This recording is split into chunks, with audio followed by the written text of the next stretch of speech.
No, perdón, ya veo en el JR aquí. JN, claro, ya estoy en el JR, ¿ya? Que se refiere a ese numerito que vamos a encontrar para poner a la fórmula del Q de Barton en función al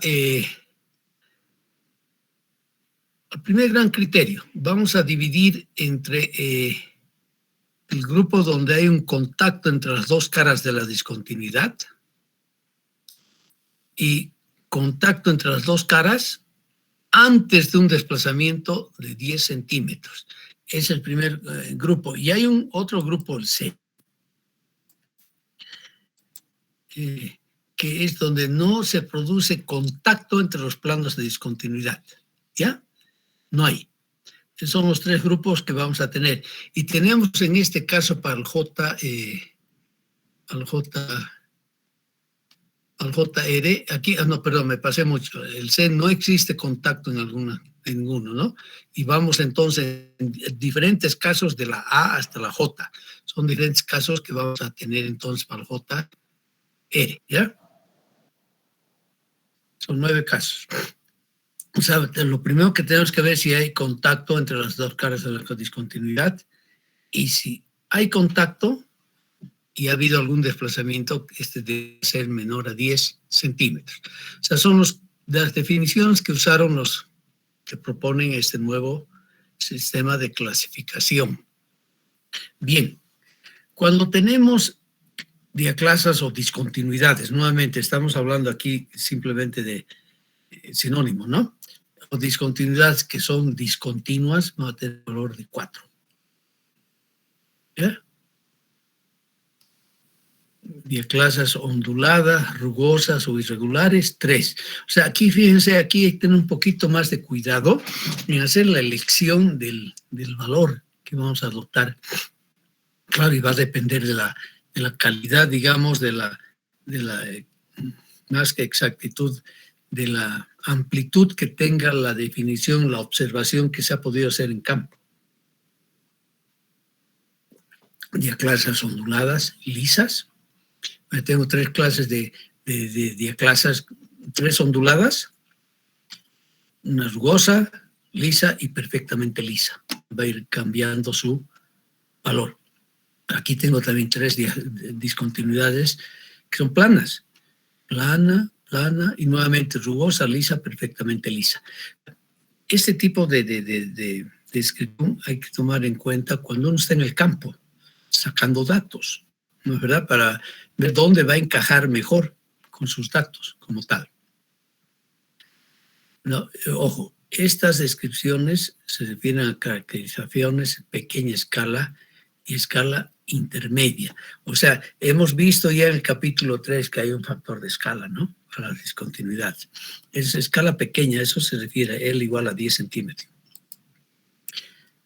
No hay contacto. Entonces, cuando no hay contacto, antes de un desplazamiento quiere decir que hay rellenos, ¿no? Contiene entonces relleno. Normalmente van a ser minerales arcillosos, con espesor suficiente para impedir el contacto de las caras de discontinuidad. Y podemos suponer que en este caso, en el caso H, va a ser sobre todo pues el material de relleno el que domine la resistencia al corte de esas discontinuidades. Bueno, para la calificación que vamos a hacer, nuestro macizo rocoso usaremos 1. Y si el relleno no es arcilloso, o sea, no es blando, sino tiene arenas, gravas trituradas con un espesor suficiente para impedir el contacto, entonces también vamos a usar un 1 como tal, ¿ya? Y aquí, excepciones que hay que tomar en cuenta. Si el espaciado o espaciamiento, la principal familia de discontinuidad es superior a 3 metros, se debe aumentar al índice en una unidad. O sea, voy a sumarlo un punto. Depende cuál es la familia predominante en las discontinuidades, ¿no es verdad? En el caso de que las diaclasas, mire que aquí estamos usando nuevamente arbitrariamente, le digo, y eso no está bien. Yo reconozco y vamos a tener que modificar eso para ser más lógico, ¿no? Y consecuentes con las denominaciones. Discontinuidad de clase aquí. Por eso viene una traducción directa del inglés, es por eso que tenemos esa dificultad. El caso de clases planas perfectamente lisas, que presenten lineaciones. En sí no debería ser lineaciones, sino estrías, huellas de movimiento, y que dichas estrías estén orientadas según la dirección de mínima resistencia, se puede utilizar el valor JR de 0.5.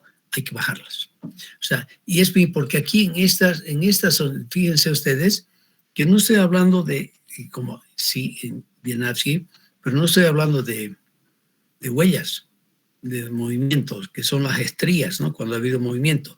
En Wieniawski sí se toma en cuenta. Fíjense ustedes que no se toma en cuenta absolutamente todo, si quieren ustedes, ¿no? Pero esas observaciones son importantes. ¿Ya? Bien, vamos al cuarto número, que se refiere al número de la alteración de las discontinuidades. Alteración o meteorización, si quieren ustedes, en cierta medida, ¿no? Y aquí también vamos a tener los diferentes casos.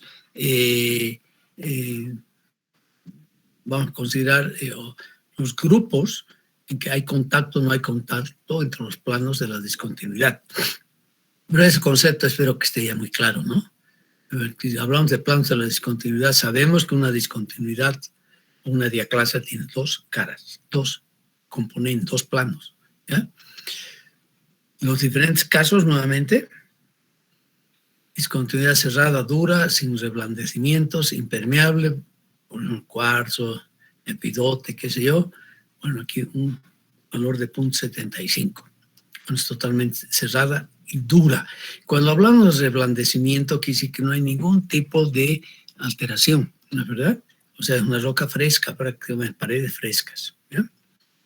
Planos inalterados, superficies ligeramente manchadas.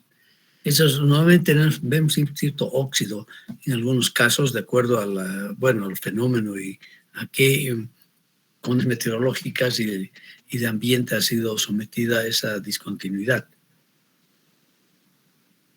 Y aquí tenemos algo que sí interesante como referencia, porque nos dice que el JR, o sea, el ángulo de fricción residual de esa discontinuidad, ¿ya? Va a estar entre 25 y 35. O sea, adicionalmente, el equipo de Barton ha colocado también sus datos que nos ayudan muchísimo a ordenarnos y a definir magnitud de valores de las diferentes discontinuidades que vamos a poder usar. Esos valores vamos a poder usar también el criterio de Barton-Chubey, el criterio de resistencia al cizallamiento, al corte, ¿no? ¿Verdad? Bueno, vamos a dar un valor de 1. Planos de discontinuidades ligeramente alterados, ligeramente.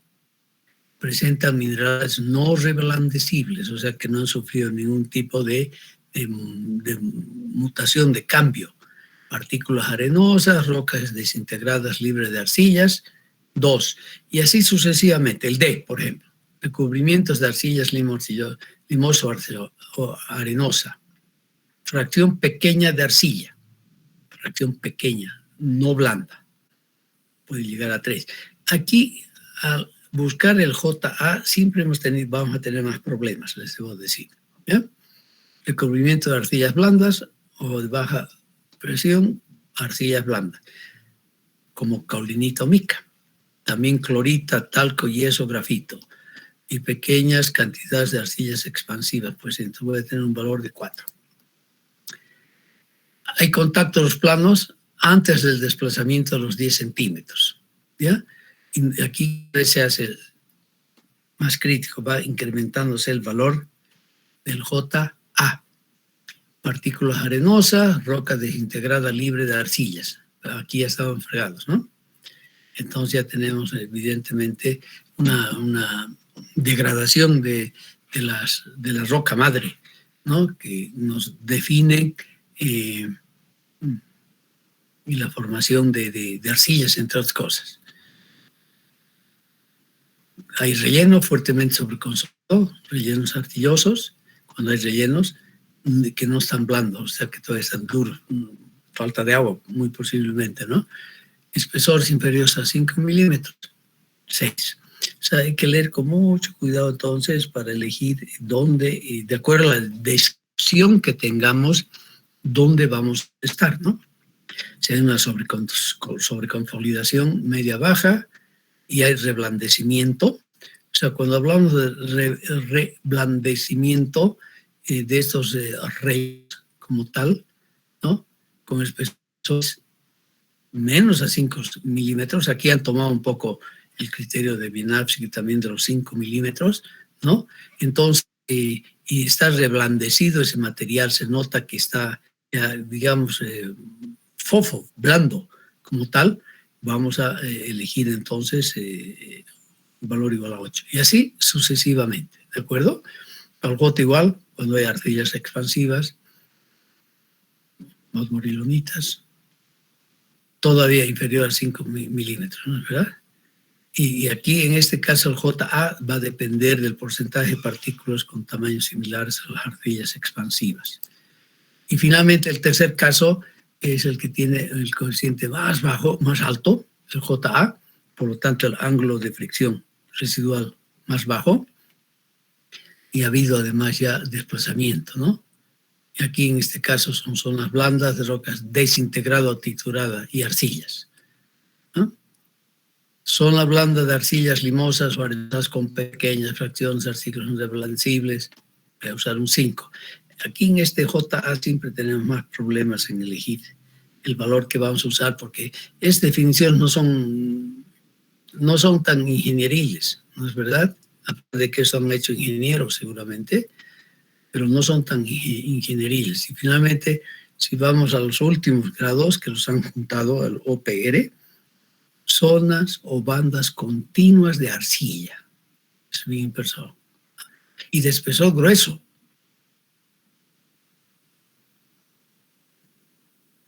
Para la descripción de las condiciones de arcillas. Espesor grueso. Si dice ver clase G, H, H, J, entonces tenemos que ser G, H, J, que tiene mucho que ver con con estos rellenos como tal, ¿no es verdad? Pero son inferiores a 5 milímetros. Aquí es donde más cuidado debemos de tener.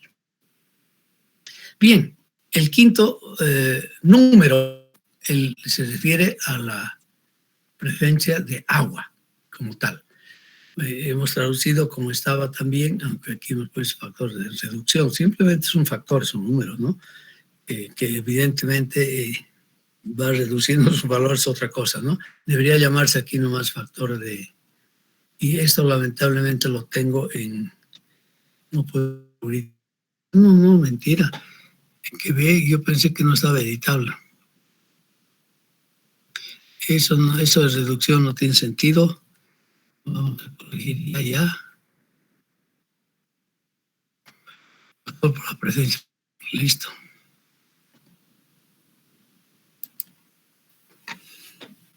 Así estamos mucho más claros, ¿no es verdad?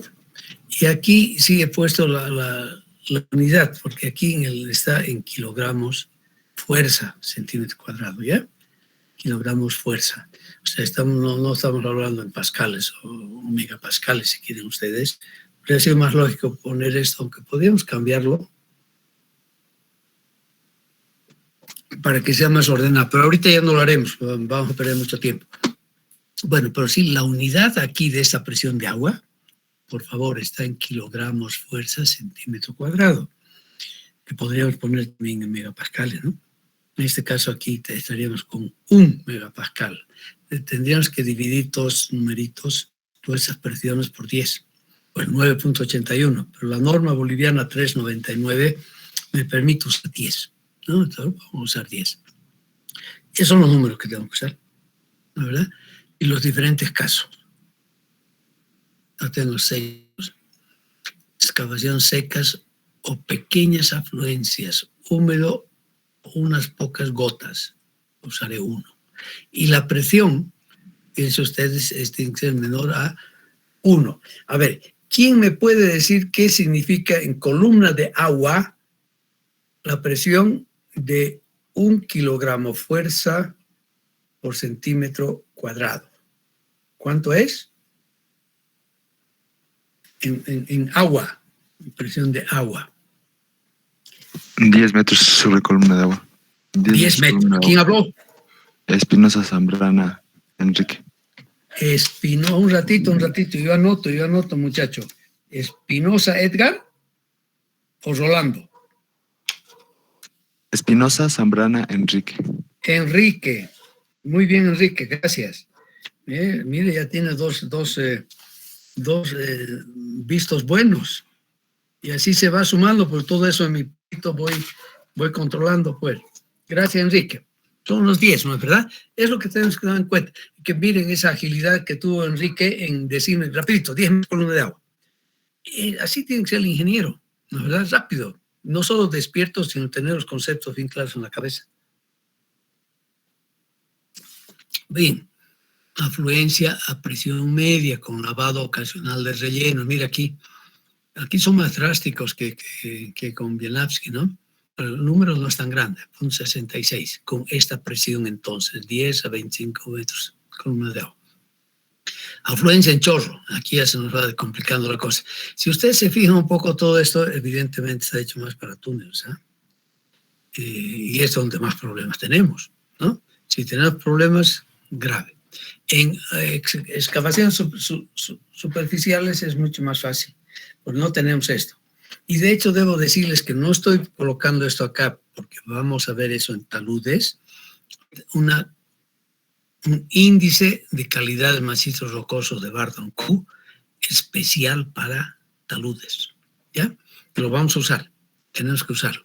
Pero no vamos a incrementar aquí esa parte, porque que sea esto más general, este capítulo, y la parte específica del Q-Slope, que se llama, lo vamos a ver cuando hablemos de talud en la aplicación. Afluencia excepcionalmente alta. Bueno, de hecho, tiene que ser la más altísima, ¿no? Si estoy aquí con una presión de 10, o sea, 1 megapascal, 100 metros columna de agua, uy, y es grande, ¿no es verdad? Bien. Y dice, los valores C, D, E, F son meramente estimativos, ¿ve? Aquí ya nos dan, decir, tengan mucho cuidado, quiere decir esto con estas palabras, ¿no? Ciertas medidas de drenaje pueden incrementarse el valor de J, lógico. Si yo voy a hacer todo un drenaje y voy a drenar todo, voy a incrementarlo. Y se está totalmente drenado, otra vez seco, voy a usar entonces el 1, ¿no? O sea que vean ustedes que la presencia de agua no es algo intrínseco del macizo rocoso, porque podemos modificar, podemos actuar. Sobre los otros parámetros del macizo rocoso no podemos actuar. Sobre la presencia de discontinuidades, apertura de discontinuidades, ¿no es verdad?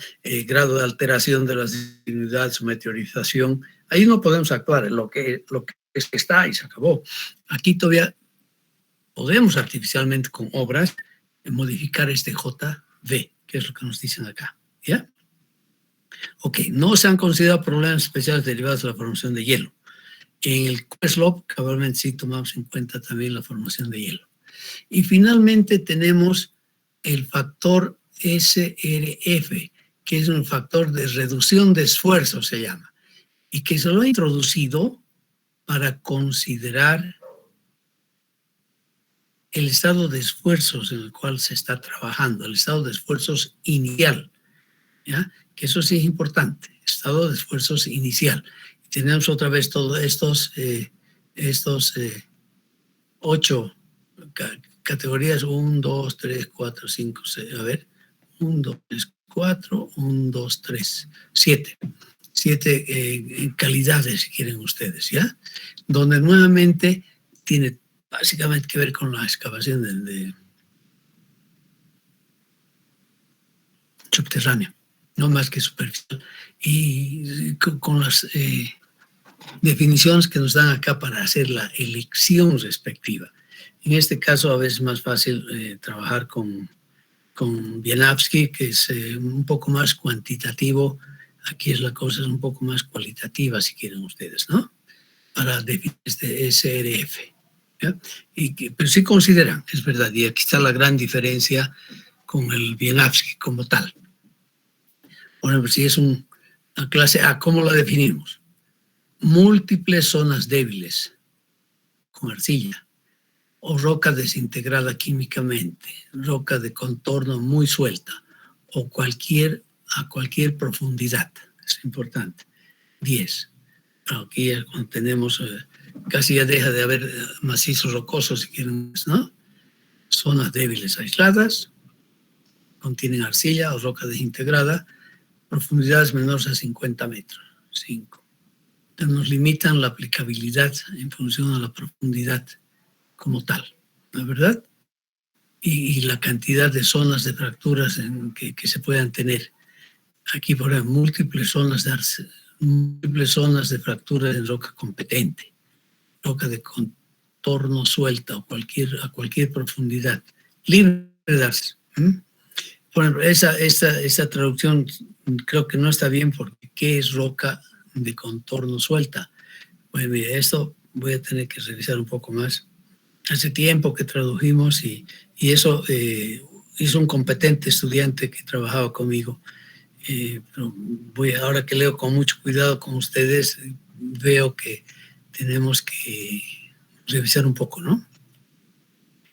Son las fracturadas aisladas, roca competente, sin arcilla, sin nada, o sea, no hay ningún grado de meteorización o transformación de la roca madre, y la profundidad son importantes, que me dan como rango 50 metros, ¿ven ustedes? ¿Ya? Ese tipo de descripciones tenemos que tener cuidado. Cuando las rocas son competentes y tenemos problemas tensionales en roca, y eso es lo que vamos a aplicar más, porque esa primera parte, las zonas débiles, realmente son casos especiales en túneles. Trabajamos mucho más en este tipo de rocas competentes y problemas tensionales de roca, donde nos ayuda un poco la cuantificación, porque vamos a comparar la resistencia a la compresión simple de la roca intacta con el esfuerzo primario vertical máximo. Sigma 1 va a ser simplemente la profundidad por el peso específico del macizo rocoso, ¿de acuerdo? Y esta es la compresión simple de la roca intacta, como tal. ¿Ya? Esto está hecho más, entonces también ustedes pueden ver más para túneles, está hecho, ¿no? Pero el valor eso lo calculamos sin una dificultad, para poder ver qué vamos a, considerando la profundidad que vamos a aplicar acá en rocas competentes, ¿ya? Bueno, no perdemos el tiempo con esto. Y finalmente, cuando hay rocas muy deformables, y hay deformaciones plásticas, rocas incompetentes, sometidas a altas presiones litostáticas, o sea, primarias, ¿no? Al inicio. Nuevamente usamos entonces el criterio, y aquí sí estamos comparando, aquí podemos comparar también la resistencia a la tracción de la roca intacta. Y ustedes sabemos que esta resistencia a la tracción de la roca intacta es mucho más pequeña que la de compresión, ¿no? Igual que todos los materiales se caracterizan por eso, ¿no? Aquí pueden estar 10 a 15 veces menos como tal. Lo que ocurre también con el hormigón. Bien, enseguida vamos a hacer un ejercicio, vamos a aplicar sobre la roca macizo rocoso que ya ha sido clasificado hace un momento. Y así tenemos entonces dos clasificaciones básicas que estamos usando ahora. Hay varias otras más, como la de Paul Ström, ¿no? Y el GSI, que sí vamos a verlo ahora, que es más intuitivo y más rápido como tal. Pero veamos un poquito qué ocurre con los valores que tenemos y cómo se correlacionan el RMR y el Q, este Q de Bartók que acabamos de calcular, que va de 10 a la menos 3 a 10 a la 3, ¿no es verdad? Y tenemos esta y muchas otras correlaciones, evidentemente. Esa es una correlación de muchos casos que se han visto, y aquí están los casos que se han estudiado, los que están en puntito negro, son los que ha estudiado el Instituto de Geotecnia de Noruega. Después tenemos otros casos de otros investigadores, incluyendo también casos de la India como tal. Y resulta que podemos ver acá, teniendo esta comparación entre el RMR y el Q, que realmente tenemos una dispersión bien grande. ¿De acuerdo? Dispersión bien grande. Que en cierto modo hay que tomarlo en cuenta. O sea, no es nomás usar esta fórmula, sino tomemos en cuenta siempre esta gran dispersión que puede haber entre los valores de RMR y los valores de Q en algún proyecto, y tenemos que tratar siempre de comparar los dos. Tiene que haber cierto orden, eso es verdad, ¿no es verdad? Aunque son formulitas empíricas, en este caso con una dispersión muy grande, como estamos mostrando acá. Por eso la recomendación que se hace siempre es que se calcule totalmente por separado el RMR y el Q. Y después los comparamos, ¿no? A través de esa formulita. O hacemos una gráfica de este tipo y vamos a comparar como tal, ¿ya? Bien. El 2004 modifica su trabajo Barton. Y para que se ajuste todo esto mejor a datos de mucho más que se habían obtenido durante más de casi 30 años, ¿no?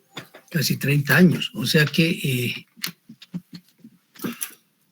nos propone entonces introducir acá un factor que también es adimensional en cierta medida, porque estamos tomando la resistencia a la compresión simple de la roca, ¿ya? La roca intacta, ¿ve? Entonces, salva un poco no diría la evidencia, sino el hecho de que su formulación original no estaba tomando en cuenta la roca intacta. Y la norma a una resistencia a la compresión simple de 100 megapascales. O sea, aquí tenemos que introducir con unidades, ¿no? Porque QC tiene que mantenerse evidentemente adimensional. Y hace algo más acá, muy interesante él. Estudiando esta relacioncita, encuentra Barton, en el 2004, que su expresión QC en sí no es nada más que el producto de un componente de la cohesión y un componente de la fricción. O sea que el Q, con otras palabras, me está hablando sobre la resistencia al corte del macizo rocoso. Y define y nos dice que el componente cohesión es simplemente el JR dividido por el JA, o sea, el número de rugosidad dividido por el número de alteración multiplicado por el número de presencia de agua. ¿Ya? Y usando los numeritos de las tablas, él da una unidad y dice eso en megapascales. ¿Ya? Y el componente de fricción, que sería un ángulo, ¿de acuerdo? Sería el RMR dividido entre el JN por el inverso del factor de reducción de esfuerzos por la relación esta de resistencias materiales, ¿ya? Y eso en grados, directamente, es adimensional, esto es en grados, ¿ya? O sea, que cambia totalmente hasta el concepto, empieza a interpretar sus numeritos sin hacer ensayos, sin pensar en leyes constitutivas, y presenta esto, bueno, eso presentó el año 2004, ¿no? Analizando el sistema de Q después de 30 años de desarrollo. Y evidentemente su aplicación en túneles, dice, ¿no? Por eso que tenemos ahora un Q-slope como tal. Si nosotros vemos esto, evidentemente esta tablita es bien útil para nosotros, ¿ya? Porque aquí usa de hecho ya una relación que hay con las velocidades de propagación, de refracción sísmica, que es bien importante, y el E+. Y aquí me presenta esos 5 casos, Barton, en esa su publicación del 2004, ¿ya? El RQD va de 100 a 10, o sea, fíjense ustedes, va de una roca muy buena, un RQD 100 es una roca prácticamente con un grado de fracturación bajísimo, hace un 10, que es lo mínimo que estamos usando, y nos da un ejemplo, ¿no? Nos pone esos valores del JN, R, que son valores característicos de rocas y tienen mucho que ver, hay mucha interrelación unos con otros, ¿no? Y tomando esos valores de RFS, calcula el Q.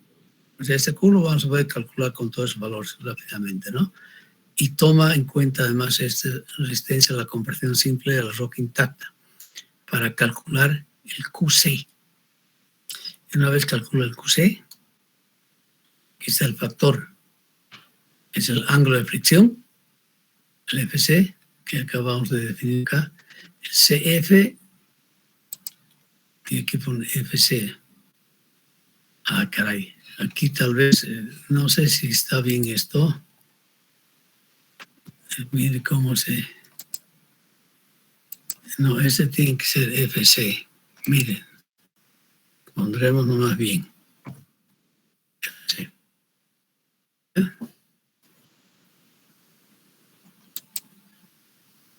FC no, es el FC en grados, ¿no? La cohesión. Y claro, eso va a variar totalmente. Y podemos ver que una roca que tiene un factor, digo, un Q bajísimo, aquí el QC ya se hace incluso menor a 10 a la menos 3, ¿no es verdad? Y va a tener como un suelo, se va a comportar con una velocidad de propagación longitudinal de 0.4 apenas, ¿no? Esta tabla también nos ayuda mucho y a definir un poco también los módulos de deformación del macizo rocoso. Pero es un ejemplo y esta tabla hay que verla y analizarla en función a las relaciones y a las tendencias que se tienen para poder valorar lo que significa un Q o un QC. ¿De acuerdo? Para eso se hace esto. Esto es también un aporte que ha hecho significativo Barton en correlaciones y sobre todo esta formulita que aparece acá, que la estamos usando, es una fórmula que la usamos, o yo la uso ahora estoy aplicando cabalmente para resolver un par de problemas de la práctica, para relacionar la velocidad de propagación que usamos que encontramos con un estudio de refracción sísmica y el índice de calidad de la roca mejorado de Barton, ¿no es verdad? Claro, y aquí ha logrado además introducir la importancia de la porosidad de la roca y de la profundidad que se podría tener, ¿no es verdad? Para obras superficiales tendríamos que usar esta línea, la línea de H25 metros más o menos, ¿no? Para relacionar cabalmente la sismicidad con el coeficiente, con el índice de calidad de Barton, el QC.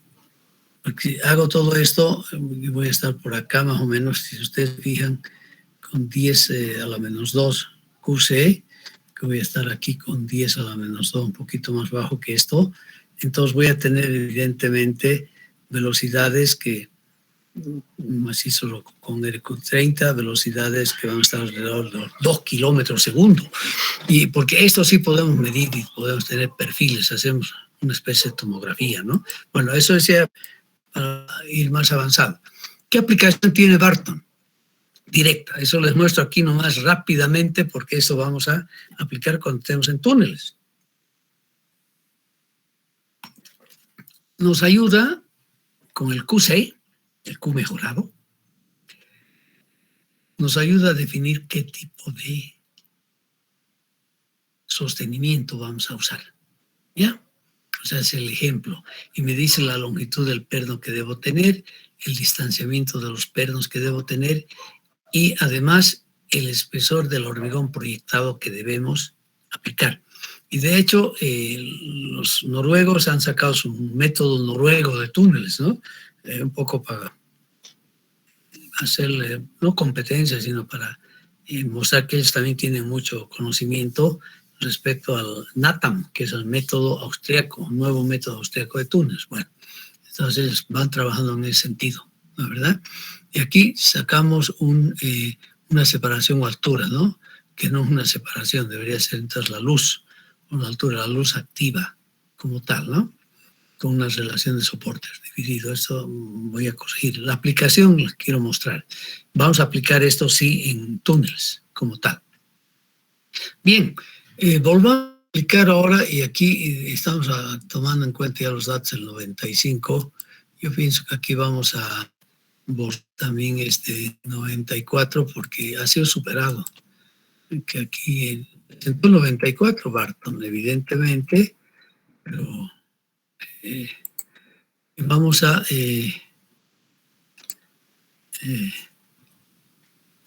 llenar esto otra vez, ¿de acuerdo? Vamos a ver cuánto sacamos. Los datos que tenemos de que ya habíamos visto anteriormente. Aquí he copiado simplemente los datos como tal, ¿ya? Y son los datos que vamos a usar ahora para encontrar los números necesarios para calcular el Q como tal, ¿ya? Y este mismo ejemplo, el mismo ejemplo que hicimos, la misma roca, el mismo macizo rocoso que fue clasificado según Wieniawski. El RQD, tabla 1A, no hay ningún problema aquí directamente, entonces usamos el valor de DIR, ¿no? El valor que hemos encontrado del Q. Listo. Número de descontinuidades, 2 sistemas más 1 aleatorio. Y de hecho aquí yo debería poner, ¿verdad? Que tengo sí o sí que modificar estas tablitas para poner de dónde viene. Por ejemplo, aquí digo, váyase a la tabla 2E. O sea, aquí aquí las tablitas. Aquí tengo la tabla. ¿Cuál es esta? Tabla 1, ya. 2E. Y evidentemente nos decían que son 2 familias de discontinuidades y algunas diaclasas aleatorias. Entonces, de hecho hay que decir de dónde sale. Eso es importante, debo decirles. Por eso la tablita esa es Excel, lo voy a modificar. Vamos a poner además el origen, ¿no? Tengo que usar exactamente la descripción que tengo, cuadra y entra aquí. Y el 2, tabla 2, y la E, que sería 6, ¿no? Entonces aquí ponemos, ¿dónde estamos? Aquí. Aquí tendríamos que colocar 6, ¿de acuerdo? Y aquí de hecho he colocado de dónde viene. O sea, lo que está entre ganchos, ¿cómo se dice? Pues, caramba, ¿qué se dice? A ver, ayúdenme. Entre paréntesis. Sí. Entre paréntesis, mira, no se olvide eso. Viene de la tabla 2, ahí he encontrado la descripción que me hace. Después nos decían que es ligeramente rugosas y planas, ¿no es verdad? Es la definición que nos dan aquí, ligeramente, por aquí he estudiado, por aquí he leído. Las discontinuidades son ligeramente rugosas y planas. Entonces, claro, tengo que ir a buscar esa decisión en la tabla 3. Esa es tabla 1, 2, 3, se refiere a las tablitas que están acá. Y vamos a encontrar, evidentemente, en la tabla 3, que debe estar ya por acá. ¿Dónde es esta? Tabla 3, JR, tabla 3. Y aquí está la tabla 2, ya, tabla 3. Ligeramente onduladas y lisas, me decía, ¿no? De clase onduló, planas y lisas. Tendría que estar aquí, así, planas, rugosas y irregulares. Planas, lisas, entonces, ¿no? El 3E, que dice que para el cual debo usar 1,5. Entonces aquí tengo que usar 1,5, tabla 13. Ahí he encontrado evidentemente el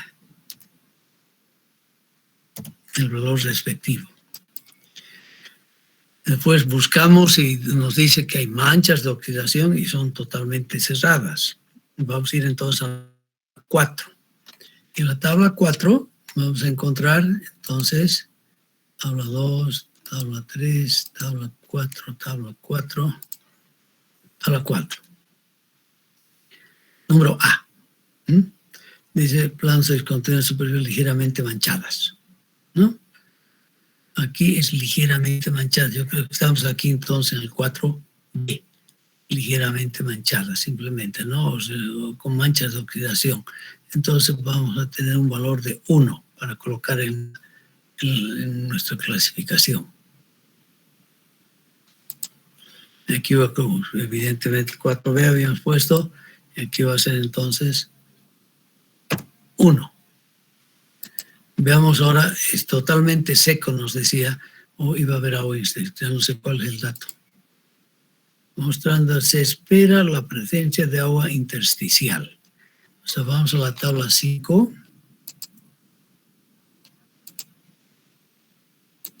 Tabla 5.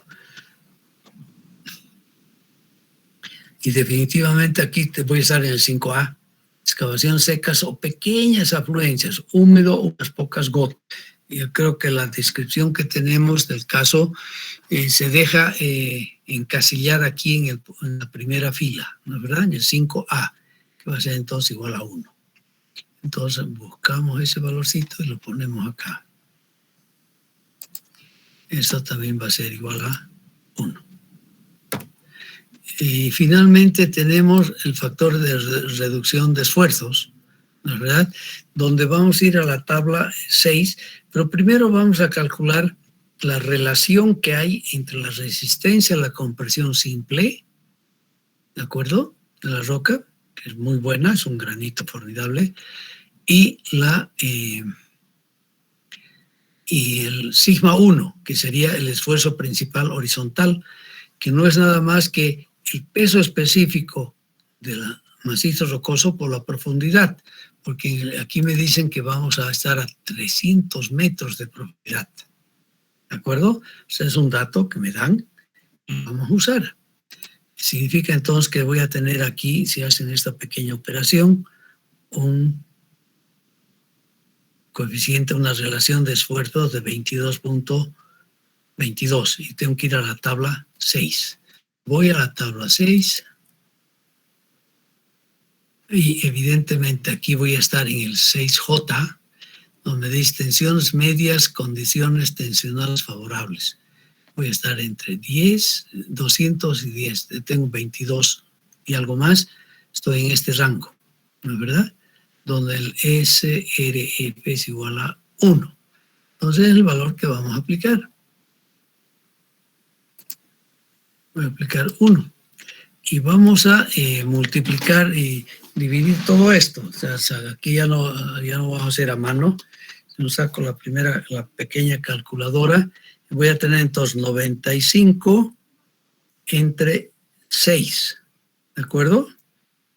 1583 por 1.5, 2375 dividido entre 1 se mantiene, por 1 dividido entre 1 se mantiene, y saco finalmente aquí un valor de 23.75 del Q. Caramba. 23.75. Listo. Eso sería. Y si vemos la escala, entonces esto va a tener que ser un macizo rocoso bueno, roca buena, me sale, ¿no es verdad? Claro, y de hecho ya podríamos suponer, porque me tengo un RMR altísimo, ¿no? De creo 81. Bien, una vez hemos hecho los calculitos, y en la práctica es lo que hacemos, vamos a evidentemente trabajar viendo la correlación respectiva. Y si vemos que hay una dispersión muy grande, es más o menos el promedio como tal, ¿no? Siguiendo yo los datos, esta es la formulita empírica que tengo, que me dice que el RMR es 9 por logaritmo neperiano de Q más 44 como promedio, ¿no es verdad? Es el promedio. Calculo digo aquí, estimo un RMR de 72,5. Hemos calculado 81. O sea que, si bien no es exactamente el mismo valor, pero es satisfactorio. Siempre vamos a tener, sabemos aquí que vamos a tener una dispersión tremendamente grande, ¿no es verdad? Porque yo usaría el valor máximo aquí, que sería 62. O sea, si le sumo aquí 18, estoy llegando a 90, ¿no es verdad? Pero si le resto 18, ¿no?, que sería 26, aquí voy a tener, le resto aquí 18, que es más o menos 18, entonces voy a tener 60, 50 y 54, más o menos, ¿no es verdad? Un valor mucho más bajo. Esta es la parte, y que les muestro esto acá porque es donde más dificultades tenemos en la práctica, y aplicando todo esto, porque los valores y esas ecuacioncitas de correlaciones que hacemos empíricas, con valores que están sujetos a una serie de interpretaciones, siempre nos pueden dar una impresión falsa o equivocada de lo que estamos haciendo, ¿ya? Pero sí, vamos a aplicar. Yo les digo, hay varias formulitas que me relacionan al RMR con el Q. Hay una nueva forma que propone un hindú, pero ya no voy a hablar con ustedes de eso, para que la correlación tenga menos desviación como ocurre acá, ¿ya? Bien, pero sigamos ahora. Entonces tenemos las dos clasificaciones y ahora vamos a entrar a hablar sobre la tercera clasificación que debemos usar nosotros, que se refiere, y es lo que propone el profesor Evert Hoek. Evert Hoek es un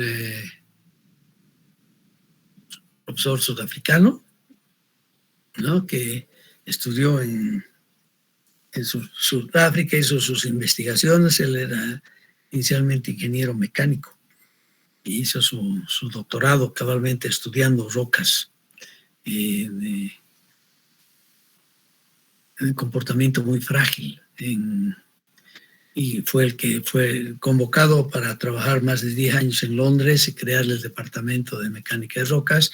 Y él nos propone un trabajo mucho más sencillo, ¿no? Y sobre todo porque hubo mucha disputa. Una vez se planteó el criterio de rotura de lo que conocemos solo como Hooke-Brown, generalizado para el macizo rocoso, donde aparece el famoso GSI. Mire, recién estoy entrando al GSI, que lo hemos visto en el capítulo 3, que se llama el índice de resistencia geológica. Pero nunca he definido aquí bien. Aquí digo, ¿no? Índice geológico, bueno, índice geológico de resistencia, mejor. No de resistencia geológica, índice geológico de resistencia, GSI, ¿ya? Hubo muchas dificultades y malentendidos, entonces él propuso cabalmente tomar en cuenta dos elementos fundamentales para encontrar el GSI como tal. Propone ese tipo de gráficos. Mucha gente ha trabajado después para encontrar expresiones matemáticas, pero lo que él hace básicamente es toma en cuenta la estructura del macizo rocoso en 6 categorías, ¿ya? Aquí lo he tenido que partir en 2 para que podamos ver, ¿no? Desde una estructura donde tenemos una roca, un macizo intacto, masivo, fracturas, no disturbado, bien imbricado, dice, y además nos da valores sobre el espaciamiento de las discontinuidades, ¿no es verdad? Muy fracturado, perturbado, desintegrado y laminado. Son las 6 categorías que él propone, y como estructura. O sea, aquí estamos hablando de la estructura, entonces, de ese macizo rocoso, de los bloques, ese rompecabezas espacial de los bloques. Y por otra parte, las condiciones de la pared o todas las discontinuidades. ¿Ya? No sé aquí si esto está... No, eso ya he copiado, ya es imagen, ya no puedo cambiar, ¿no? Porque, no, pero se entiende, condiciones de las paredes, dice, ¿no? Y toma 5 categorías. Es muy buena, que son superficies muy rugosas, frescas, sin meteorización. O sea, también la definición es bien clara, eso podemos encontrar fácilmente en el campo. Hasta muy mala, donde tenemos unas superficies altamente meteorizadas con recubrimiento o relleno de arcillas blandas. ¿Ven ustedes? Bueno, después, evidentemente, un chino debe ser en el Canadá, puso acá una escala también para esas reducciones, que la tengo aquí, que es el factor de junta C. Pero eso tiene que ver con la definición que pone aquí Palmstrom. Pero bien, entonces aquí define nos dice fácilmente, aquí tengo, definió en su trabajo estas isocurvas, isolíneas de igual valor del GCI como tal, ¿de acuerdo? Y nos ayudó a resolver el problema para que no nos peleemos con la clasificación de Bienavsky o con la clasificación de Barton. Esto tenemos que tenemos que hacerlo aplicando como tal, ¿de acuerdo?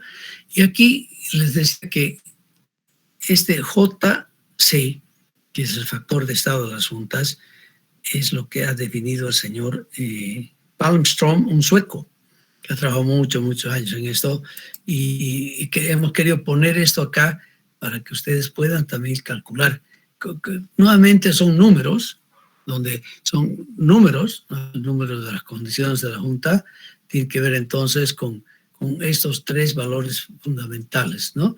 Este tiene que ver con el JR, como tal, tiene que ver con la rugosidad, con la alteración, y esto con las longitudes. Y aquí están los valores que vamos a poder asumir, adoptar, en función a la ondulación, geometría, si quieren ustedes, de esa discontinuidad, ¿no? Y al grado de su rugosidad como tal. ¿Ya? Vamos a elegir uno de esos numeritos, entonces. Eso creo que no he hecho con ustedes, pero esto sí tengo que hacer el ejercicio con ustedes para que apliquemos bien esas tablitas.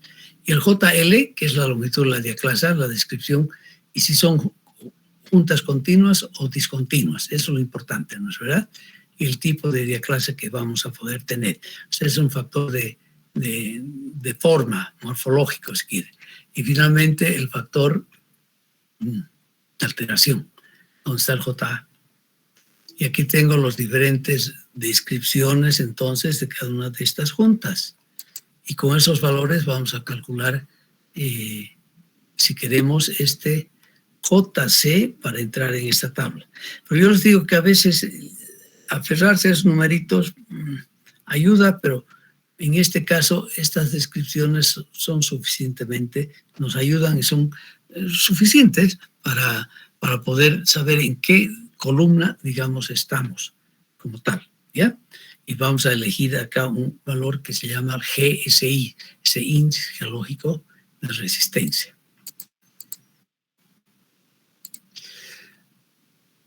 Bien, aparte del diagrama que tenemos de general que acabamos de ver acá, es el general donde tenemos 6 estructuras, a través de unos trabajos que se han hecho a principios de este siglo y hace 20 años, se han hecho muchos túneles en el norte de Grecia, donde han encontrado formaciones como las que tenemos acá, formaciones sobre todo silúricas, devónicas, donde tenemos una intercalación interesante entre areniscas, limolitas y lutitas, como tal, lo que se llama entonces el flysch, ¿ya? Eso sí estamos aplicando mucho ahora en el país, porque nos ayuda a definir mejor el GCI como tal, ¿no? Y aquí las definiciones son muy claras, porque aquí es cuando tenemos esa intercalación de diferentes rocas y sedimentarias, no, ¿verdad? Todo es sedimentaria, y donde además clases donde han sufrido movimientos orogénicos de formaciones muy grandes como tal, ¿no es verdad? Como es el caso de estos valores acá, ¿no es verdad? Donde hay plegamientos muy grandes, entonces, y este es el caso que tenemos típico ahorita en proyectos que estamos manejando ahorita. Vamos a hacer con ustedes la próxima clase, el examen va a ser de aquí a 14 días, definitivamente.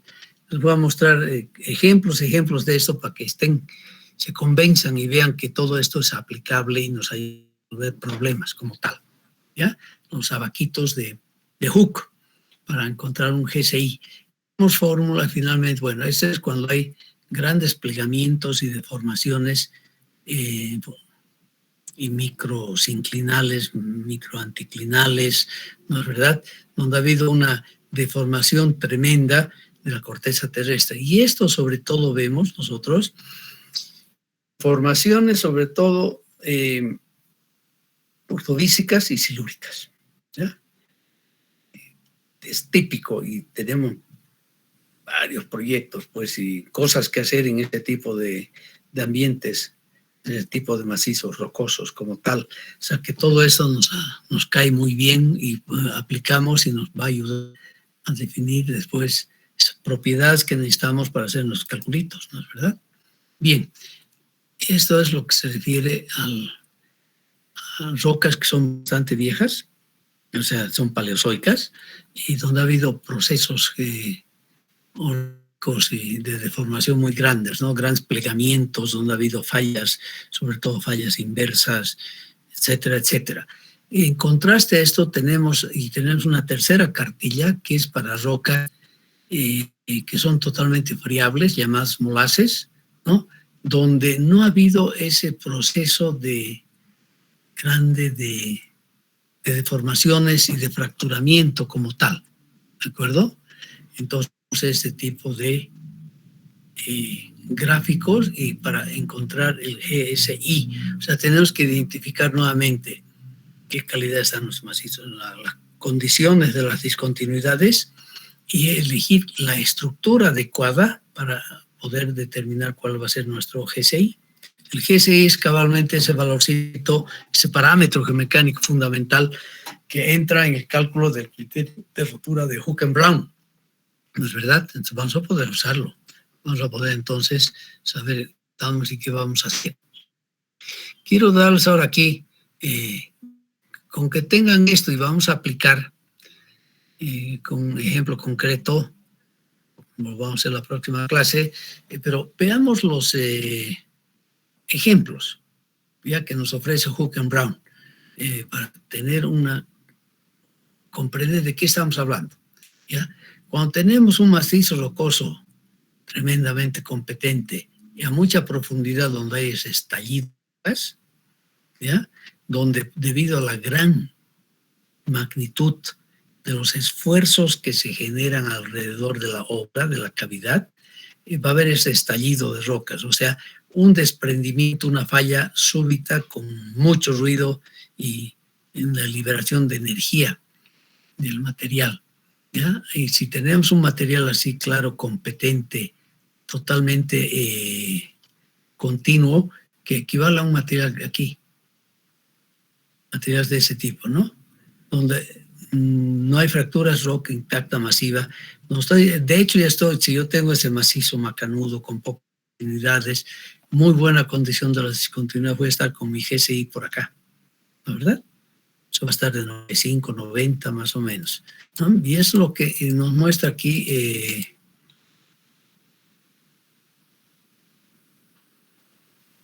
Hooke. Un material formidable. Si tenemos una roca muy buena granítica con discontinuidades ortogonales, voy a estar entre el primero y el segundo. Acuérdense que es el segundo, que es todavía condiciones muy buenas, superficies rugosas, ligeramente meteorizadas con manchas de óxido, me dice, ¿no? Es lo que tenemos acá, ¿no? Se ve muy bien la estructura. De hecho, ustedes pueden ver acá en este macizo rocoso que es granítico, pues tienen las líneas de flujo que parecen sedimento, estratos, y las otras dos familias de discontinuidades que son prácticamente ortogonales, ¿no es verdad? Aquí hay una y aquí hay otra. ¿Se fijan? Hay una estructura de este tipo. Nos vamos a poder entonces marcar nuestro GCI. Y ojo, es un valor pues que no es un valor determinístico exacto, ¿no es verdad? O sea, aquí nos indica ese rango de valores que podríamos tener. Con un promedio 65, pues fácilmente puede llegar a más de 70 y puede bajar a más de 60, ¿no es verdad? Vamos a marcar la zona probable para la valoración del CI.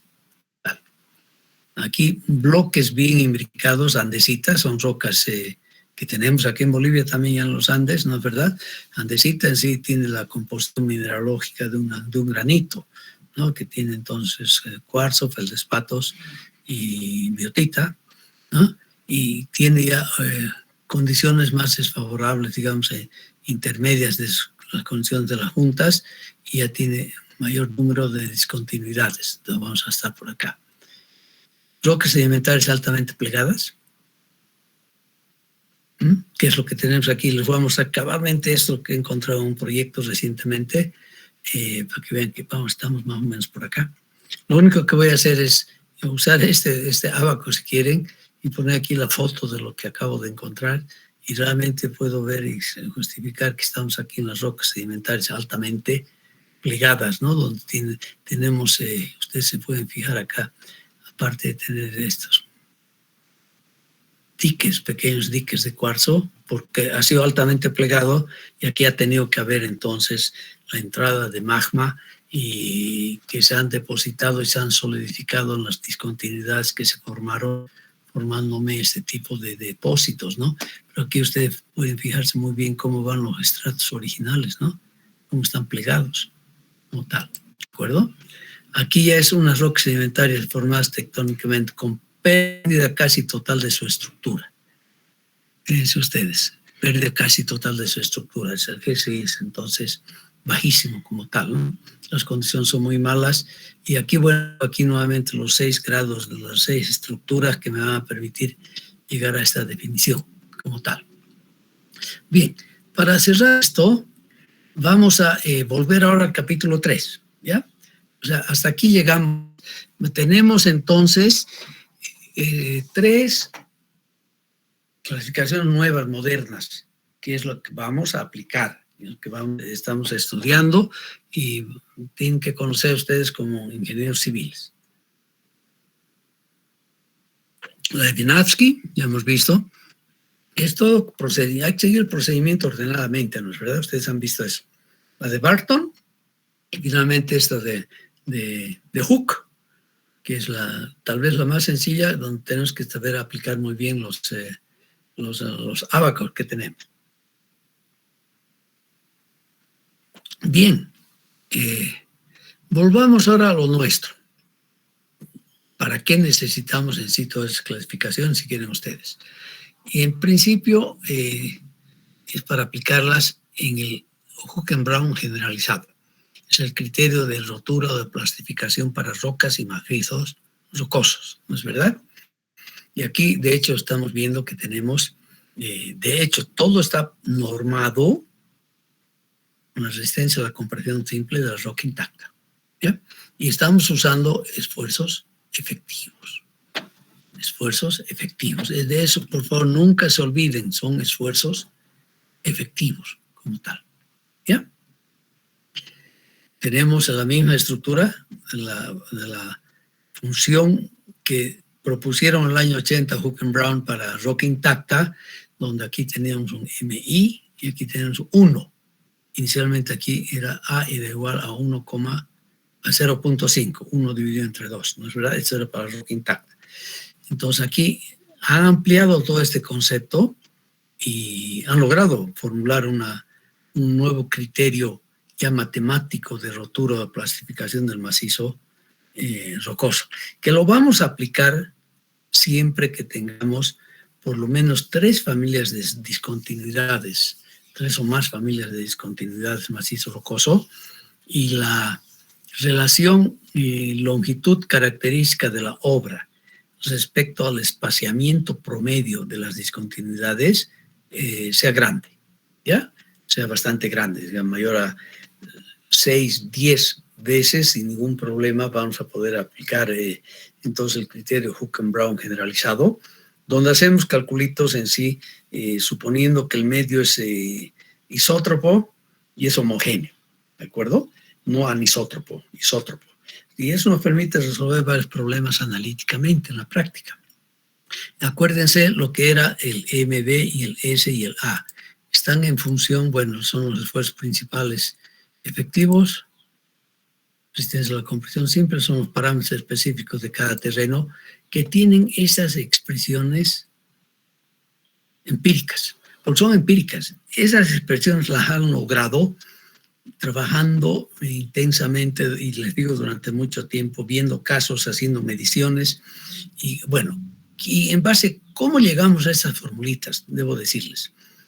Y empezó todo este desarrollo ya cuando teníamos avanzado modelos numéricos interesantes y la capacidad de resolver los sistemas con grandes números de incógnitas, ¿no es verdad? Elementos finitos, diferencias finitas, grande. Y lo que han hecho entonces es definir muy bien una estructura de estas variables acá, ¿no? Han definido y han empezado a trabajar por tanteo, si quieren ustedes, caso concreto, un túnel, ¿ya? Y han hecho muchos cálculos, pero centenas, decenas de cálculos, en 2 dimensiones inicialmente, después en 3 dimensiones, y para definir, para calcular el campo de desplazamientos y el campo de esfuerzos, ¿de acuerdo? Y han comparado lo calculado con lo ejecutado, con lo medido in situ, con lo medido en la obra. Y han ido entonces viendo si había mucha diferencia entre lo calculado y lo ejecutado. Han ido moviendo, supuestamente tener el mismo un macizo rocoso bien definido, o sea, un GSI bien definido, ¿no es verdad? Una roca bien definida, el MI es el coeficiente petrográfico, ya sabemos que depende del tipo de la roca y de su textura, eso también está muy definido, y han ido jugando con estos valores que aparecen acá, en este caso este 28, este 100 y este 14, incluyendo el coeficiente de perturbación, que es parte constructiva, hasta que los 2 datos se acercaban mucho o eran, o sea que el cálculo me daba como pronóstico lo que se había medido en obra, ¿de acuerdo? Y así han definido estos coeficientes que nos proponen ahora. O sea, esto no sale entonces de un momento de haber usado marihuana, ¿no es verdad? Y de haberse iluminado, o que llegó el Espíritu Santo y los iluminó y dijeron, eureka, aquí voy a usar un 100 y aquí un 28 y aquí un 14. No es así.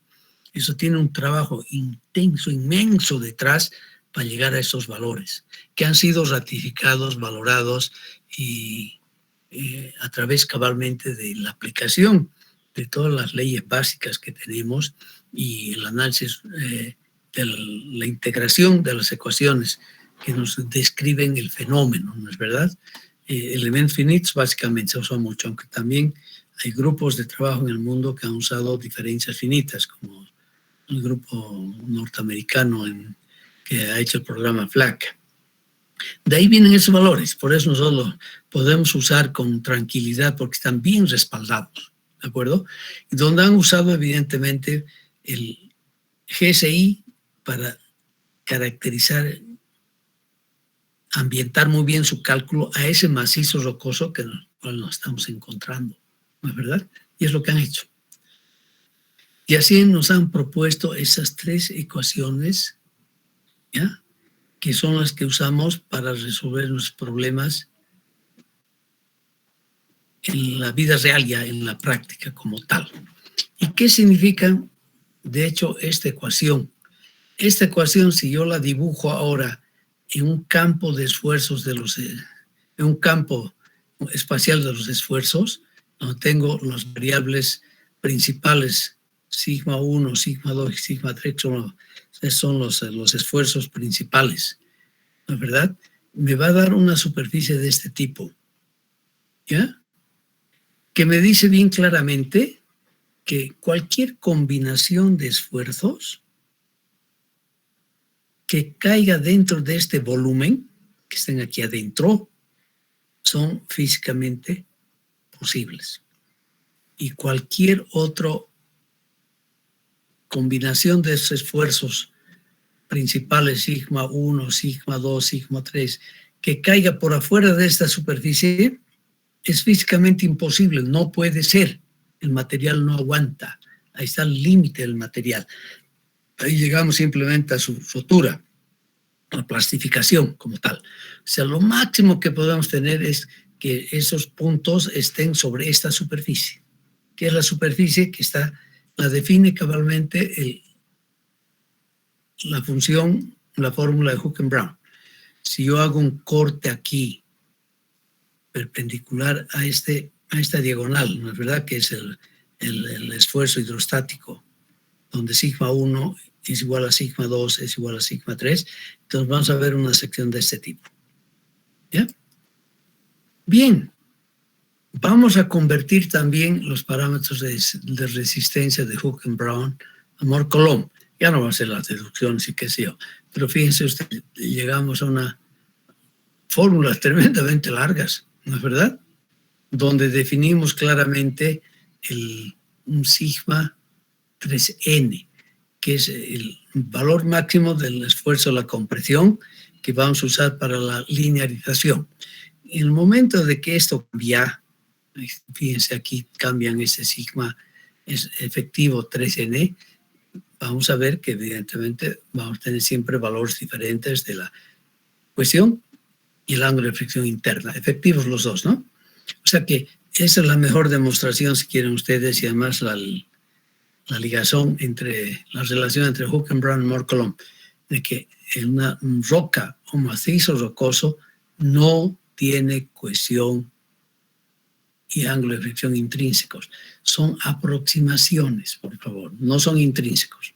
Va a depender entonces, evidentemente, del nivel máximo que estoy adoptando para hacer mi linearización como tal.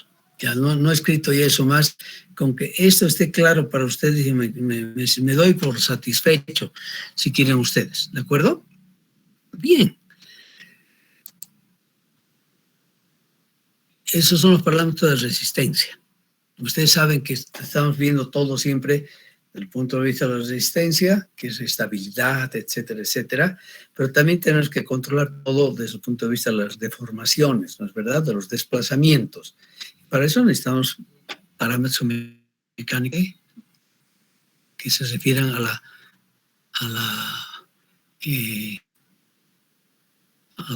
la deformación. Pero antes quiero mostrarles acá para que esté claro para ustedes que nos falta mucho todavía por avanzar y aprender en este campo. Tenemos, miren, la sarta de ecuaciones, la cantidad de ecuaciones que tenemos para determinar la resistencia a la compresión simple del macizo rocoso. ¿Y qué vamos a usar? Va a ser la pregunta, ¿no es verdad? ¿El Hooken-Brown o el humo Hooken-Brown? ¿No? Que es este ya con S y I, ese S y ese A que vienen de acá, ¿no? El S y el A que vienen de acá, ¿no? Si ustedes se fijan, entonces hay mucho por hacer todavía. Y mientras más trabajo hagamos de auscultación, de medición en las obras, y vamos a seguir avanzando también, ¿no? Y si no hacemos muchos aportes en Bolivia es porque nunca hay plata para hacer mediciones, pero todas estas investigaciones cuestan dinero, y a veces mucho dinero, ¿no? Y no podemos. Pero si ustedes se fijan, un montón de fórmulas, incluyendo Barton también ha propuesto una formulita acá, ¿no? Ya con el QC como tal. Y introduce la densidad del macizo rocoso, que resulta ser importante e interesante, ¿no?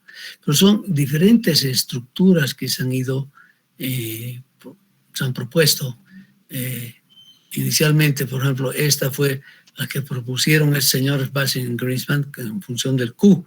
Ahora tenemos esta última que es la Barton, que la ha mejorado, ¿no? Fíjense ustedes, hay la misma estructura, pero bien mejorada, porque en este caso ya tenemos el específico del macizo rocoso, sí, pero este coeficiente resulta que ya no es 7, sino va a ser 5. Bien, estas formulitas sí las vamos a aplicar. Y lo recomendable es que usemos varias de esas formulitas y las comparemos para sentir cuál es el grado de incertidumbre que tenemos al estimar esta resistencia a la compresión simple, por ejemplo, del macizo rocoso. ¿De acuerdo? Es bien importante eso para nosotros, ¿ya?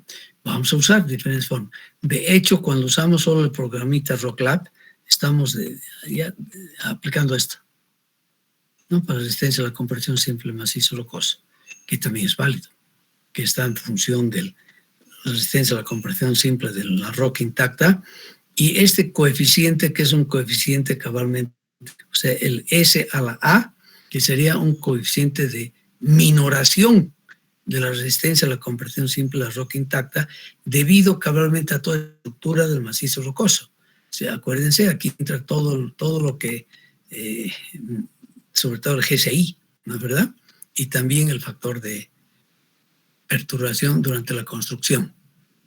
Si vemos los pasos de deformación, vamos a encontrar también una serie de fórmulas que vamos a tener también que aplicarlas y ver qué vamos a hacer con ellas, ¿no es verdad? Pues tenemos aquí, por ejemplo, esta funcioncita de Hook and Brown del 98. Y si ustedes se fijan, es bien interesante porque aquí Hook and Brown también ha usado este factorcito de sigma CI dividido entre 100, ¿no es verdad? Y ojo, como estas fórmulas a veces no son homogéneas en sus unidades, siempre hay que indicar en qué unidades sale el resultado. Lo mismo ocurre acá. ¿En qué unidades sale el resultado? Tengo que decirlo, ¿no? Algo evidente, porque aquí si pongo sigma CI en megapascales, bueno, aquí RMR es adimensional, todo esto es adimensional, el sigma C más, o sea, la resistencia a la compresión simple macizo rocoso, va a tener la unidad de la resistencia a la compresión simple de la roca intacta, ¿no es verdad? Pero a veces no ocurre eso. Nos tenemos que colocar esa unidad, como en esta ecuación de Grimstad en Barton, logaritmo de Q, el Q que hemos visto hoy día, ¿no es verdad? Multiplicado por 25. Bueno, tengo que decir en qué unidad va a estar entonces, ¿no? Si no, no podríamos aplicar formulitas. Pero veamos, a ver, aquí todavía tenemos un problemón y vamos a seguir manteniendo y llevando hacia adelante esto. ¿Hasta cuándo será? Pasarán muchos años antes de que podamos tener casos más precisas. Porque fíjense ustedes, y les presento esto en forma expresa, para que vean que tenemos una dispersión tremendamente grande de valores. Cada uno de los puntos redonditos que ustedes ven acá son datos de mediciones, ¿de acuerdo? En función al RMR. Y ese es el RMR básico, ¿ya? Sabemos hacerlo ahora, los 5 parámetros. Y fíjense ustedes esa dispersión. Pero sí hay tendencias generales, sin duda que hay tendencias generales, de diferentes fórmulas. Vamos a verlas hace un momento en la anterior lámina. Y una de las que mejor se ajusta a esto, si ustedes ven el ajuste, bueno, va a ser esto, la fórmula esta, que tiene un ajuste de 0.8 en el cuadrado, y la fórmula de Galera, que tiene un ajuste de 76, un poco más sencilla que la otra, pero que podríamos usarla también. Pero son fórmulas de aproximación, si quieren ustedes, porque aquí hay una dispersión muy grande. Ya, eso tenemos que tomar en cuenta en los diseños de nuestra como tal, ¿no es verdad? Tenemos otro caso interesante. Han hecho muchas mediciones en la China. Muy interesante. Los chinos, ahorita están súper adelantados. Tienen los mejores institutos, los mejores laboratorios. Es impresionante lo que ha hecho la China en los últimos 50, 60 años, ¿no? Es impresionante eso, yo os digo. De hecho, el laboratorio de donde es el famoso coronavirus, se dice que se lo descubrió allá, sea de laboratorio, escapó del laboratorio o fue algún bichito que nos contagió. Wuhan tiene el laboratorio, uno de los laboratorios de geotecnia y de mecánica de roca más grande, con todas las facilidades. Es impresionante lo que están produciendo estos chinos como tal. Tengo aquí además varias mediciones, ¿no? Aquí tengo sus orígenes además. La verdad, aquí faltan las chinas, evidentemente.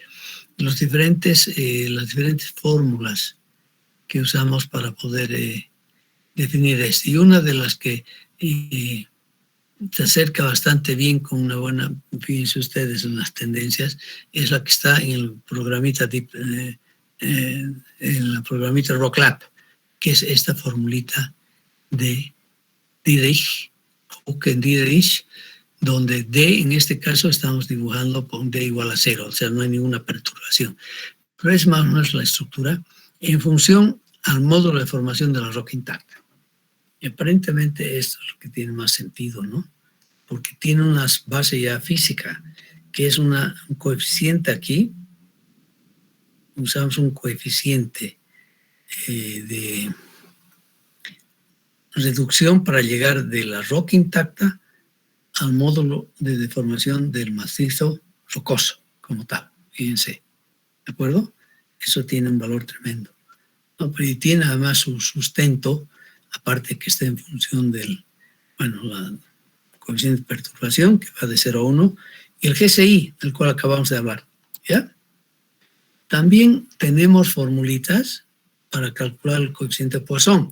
Lo que ustedes ya han hecho y van a hacer seguro más ejercicios y van a aplicar más estudios tensodeformacionales, ¿no? Ya con elementos finitos, porque analíticamente ya no nos da. Pero también un par de casos analíticos.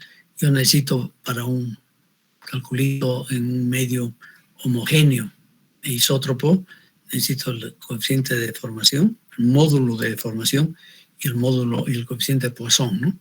Que lo vamos a poder encontrar en este caso en función ya sea de esa formulita de Aidan, donde está la resistencia a la compresión simple del macizo rocoso, o esa otra formulita que está directamente en función del RMR, para calcular el Poisson del macizo rocoso como tal. O sea, tenemos muchos datos.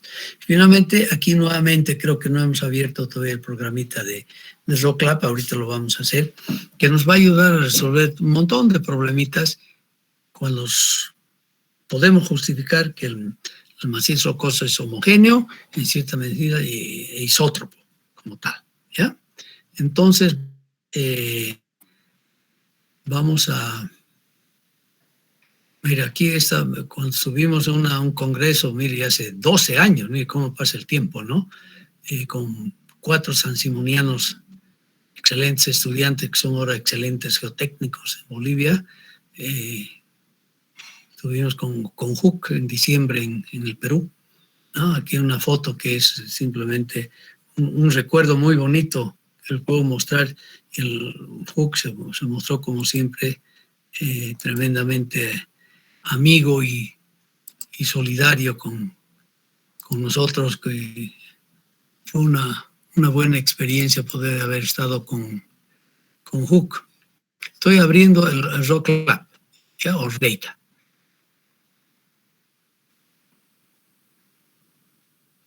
Que espero que ya lo tengan ustedes instalado, ¿no es verdad? Pregunta del millón. Les hemos pasado, así uno de ustedes descubrió un contacto donde se puede bajar todos los programitas Rock Science. ¿Ya tienen?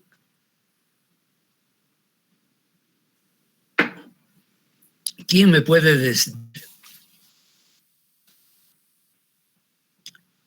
¿Quién tiene ya programas instalados en su computadora? ¿Nadie? ¿Están viendo mi pantalla? Sí, se ve. Se ve, ¿no es verdad? Sí, bueno, ese es el que llamamos Rock. Ahí tiene el nombre viejo, era Rock Lab, Rock Data, ¿ya? donde nos pide básicamente datos que nos van a permitir definir ese criterio de clasificación o de rotura, el criterio de Hook and Brown como tal, y además también la linearización como tal. Y lo primero que nos pide son los datos de entrada que están aquí en la parte superior izquierda. Oiga, aquí me ha hablado hace ratito, ¿usted ya tiene programas? Sí, ingeniero, yo tengo el RockLab. RockLab está usando, y no Sí. RockData, pero lo mismo básicamente. Creo que RockData es un poquito más, está mejor, está mejorado, pero sirve. ¿Qué otros programas tiene usted también? Tengo algunos programas que nos pasó el ingeniero Salinas. Ah, ¿un repitente? Sí. ¿Y por qué? Cuénteme, a ver, un caso especial, lo vamos a disectar ustedes acá.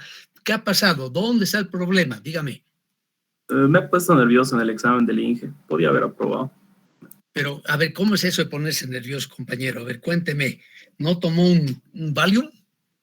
No, es que el INGE nos hace registrar para cada parcial, entonces olvidé registrarme para uno y al final tuve que ir al final y era todo nada y me puse nervioso. Ah, qué pena, hombre. Porque usted entonces conoce la materia. Sí, de hecho, con lo que está avanzando, está reforzando bastante el conocimiento que tenía ya. Ya tenía, ¿no? Entonces, mire usted, caramba. Sí, usted debe ver, y me alegra a charlar con usted. Primero, ¿con quién estoy hablando? Arnold Vega, ingeniero.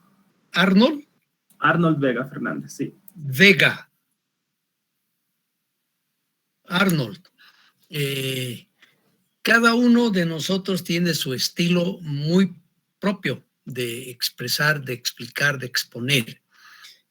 Usted me va a ser de mucha utilidad en sentido de que ha hecho esta materia con otro colega que es también Mauricio Salinas Pereira, es un gran profesional, debo decirles, mucha experiencia, estudioso, consciente, pero claro, cada uno de nosotros tiene su estilo, ¿no es verdad?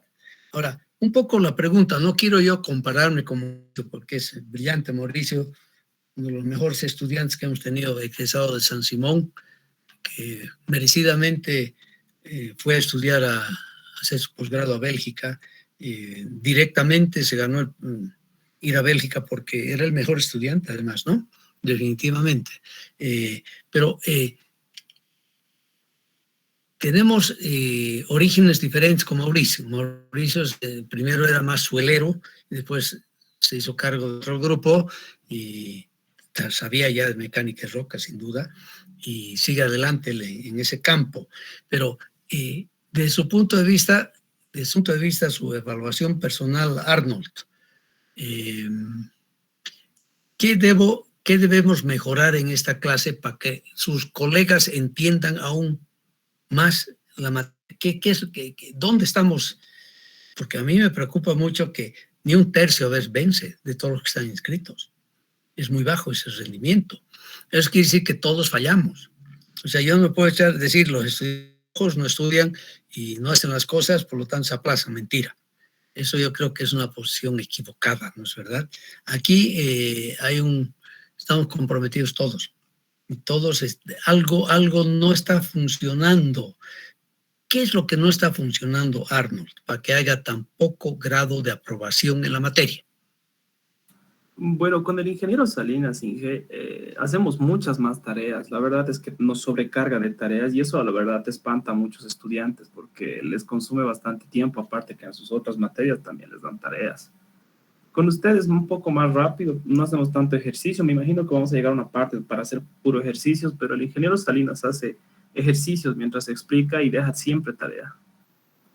Ya, pero ahora la pregunta puede decir, ¿con eso se va dominando y comprendiendo la materia o no? ¿O lo estamos haciendo simplemente robotcitos para llenar fórmulas y sacar un resultado?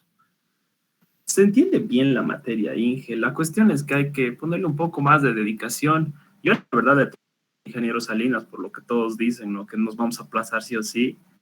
Pero después de haber pasado con él, no es tan difícil realmente si le pones dedicación. Y bueno, ahora que es todo virtual, incluso con el MatCat, los mismos ejercicios, las unidades y todo es mucho más sencillo. Ya, Ya. No, entonces es importante eso y es el mensaje que da usted a sus colegas ahora, ¿no? Los que están por primera vez, entonces, de que tienen que dedicar un poco más de tiempo, ¿no es verdad? Sí, sí, también, o sea, también aprender instrumentos como el Excel o el MatCat ayuda bastante al estudiante. Ah, no, sin duda que ahorita es una herramienta básica usar. Ese Excel es realmente endemoniado, yo le digo al programita, porque nos ha ayudado un montón y nos ayuda tremendamente.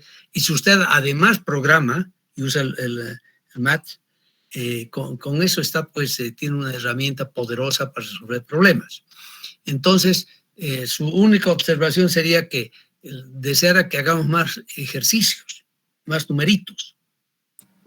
Sí, la verdad sería bien, pero también les aconsejaría que programen, porque al rato de programar en el MatCat, sabes de dónde está saliendo cada cosa a modo de estudiar. Ya, buena sugerencia, que estudien y hagan también sus... ya, me parece interesante lo que usted nos dice, Arnold, me da nuevas luces para hacer.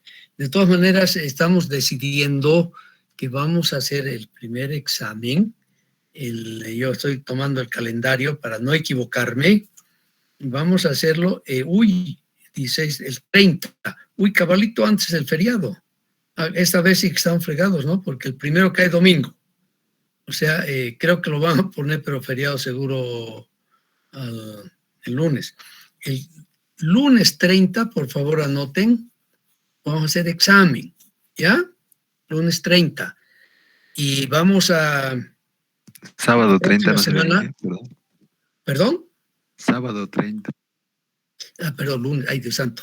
Gracias. Sábado 30 hacemos examen y el próximo sábado, que sería el sábado 23, vamos a trabajar en ejercicios, en aplicaciones, ¿de acuerdo? Y de paso les voy a dar hoy día voy a mandarles una tarea más. Ok, bien, muchas gracias Arnold por su intervención, le agradezco.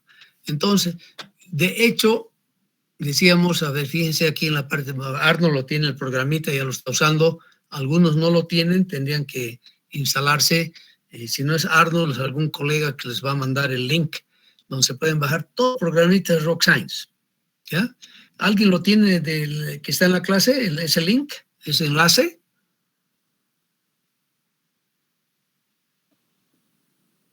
¿Quién tiene ese enlace que ya habían distribuido hace un tiempo? Nadie. Bueno, nadie tiene. ¿Usted, Arnold, lo tiene? No, Inge, no nos pasó eso que el ingeniero Salinas. ¿Y de dónde tiene los programitas usted? El Inge lo subía a la plataforma y nos daba los instaladores. Ya. Yo creo que eso vamos a hacer entonces, subir a la plataforma y que tengan los instaladores. Aunque sabe que eso hay que hacerlo reservadamente porque están pirateando. Ese es el problema. Alguna vez nos van a hacer el problema por piratear tanto, ¿no? Lamentablemente. Pero en fin, vamos a ver. Ok, pero tenemos esta. Si ustedes se fijan, los datos que nos piden de entrada están aquí en la parte superior izquierda, ¿ya? Y ustedes, normalmente la resistencia a la compresión simple del macizo rocoso, perdón, la roca intacta, lo vamos a determinar por laboratorio, ya sea un ensayo de compresión simple, vamos a hacer ensayos de carga puntual, o vamos a usar el esclerómetro para llegar a este valor. Pero más de una vez nos olvidamos de esto. Y aquí hay una ayuda a memoria. Este programa, ¿verdad?, hecho para un trabajo rápido y eficiente, una ayuda a memoria donde podemos elegir el rango de los valores de la resistencia a la compresión simple según la clasificación que tenemos de la Sociedad Internacional de Mecánica de Rocas. ¿De acuerdo?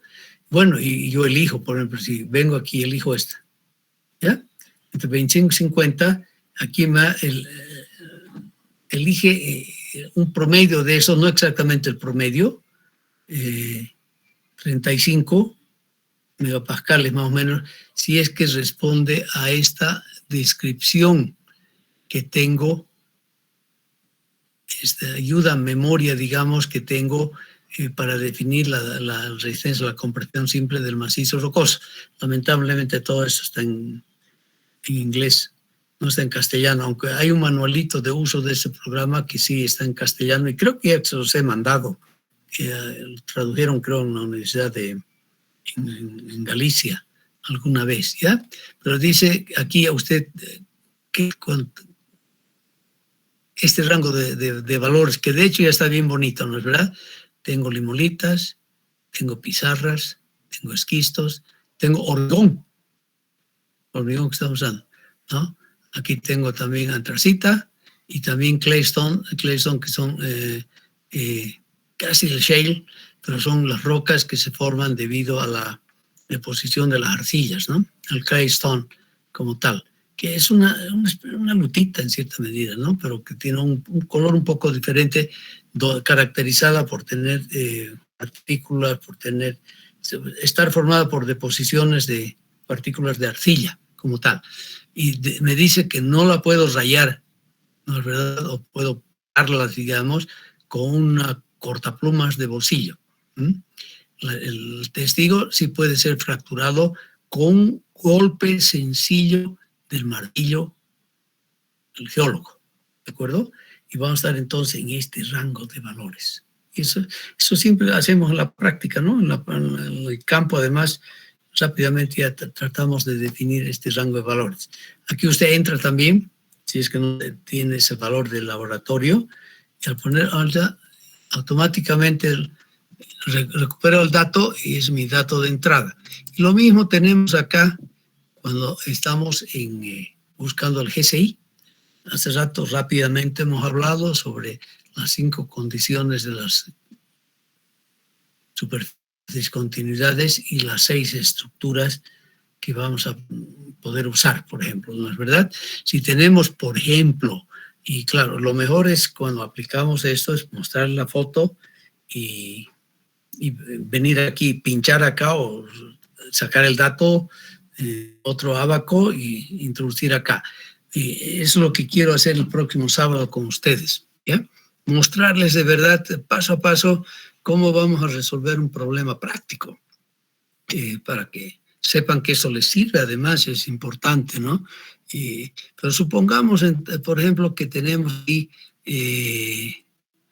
una estructura que está en bloques muy perturbada, ¿no? Y además con muchos plegamientos, con bloques angulares formados por muchas intersecciones y familias de discontinuidades.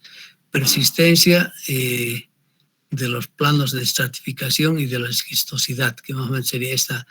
Y supónganse que tenemos unas condiciones favorables de este macizo rocoso. Entonces, por aquí voy a venirme, pincho acá. De hecho, ya interactivamente me da el valor correspondiente 36, ¿ya? Que lo puedo trasladar y lo traslado directamente allá. Aquí también tenemos, que es interesante, también el grafiquito del Flisch, que es bien importante, ¿no es verdad? Y aquí, sobre todo, y este lo usamos mucho, sobre todo en el ordovícico y en el silúrico, sobre todo, donde tenemos intercalaciones, en este caso, por ejemplo, intercalaciones de roca débil, por ejemplo, donde tenemos intercalación de limolitas con lutitas, ¿ya? Intercalación de Wick, Silstone, no, aquí dice limolitas débiles o intercalaciones de capas de areniscas con lutitas arcillosas, como tal, ¿no? Que sería este E. Entonces, si yo vengo aquí y pongo este E por acá, digamos, promedio, bueno, tengo un 28, acá me da el 28, esos abacos vamos a usar acá, y si yo digo, ese es el valor que me describe bien el macizo rocoso que estoy manejando, entonces directamente pongo OK y me traslada el valor aquí, ¿no es verdad? El valor importante, hemos dicho que necesitamos 4 parámetros mecánicos para poder resolver usar el criterio de rotura de Hooken-Brown. Esos son los 4 que están acá. Hemos hecho el segundo. El tercero es el MI, El MI va a depender evidentemente de la textura, del tipo de roca y la textura. Aquí pongo tipo de roca, una roca secundaria, podría ser también una roca ígnea, me van a aparecer las rocas ígneas o incluso la metamórfica. O sea, es un banco de datos que lo usamos totalmente. Tipo está entonces aquí nuevamente la gran clasificación por la génesis de las rocas está aquí, ¿no es verdad? Sedimentaria, ígnea, metamórfica. Y después definimos aquí qué tipo de textura tiene esa roca. Las 4 categorías, vamos a decir que es fine, o sea que es libre. Y una vez he definido, me va abriendo la parte izquierda en las posibles rocas que voy a tener. En este caso, básicamente voy a tener siltstone, ¿ya? O sea, limolitas, ¿ya?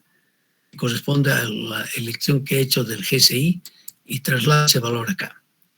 Usted puede también calcular, tener formulitas para calcular o puede finalmente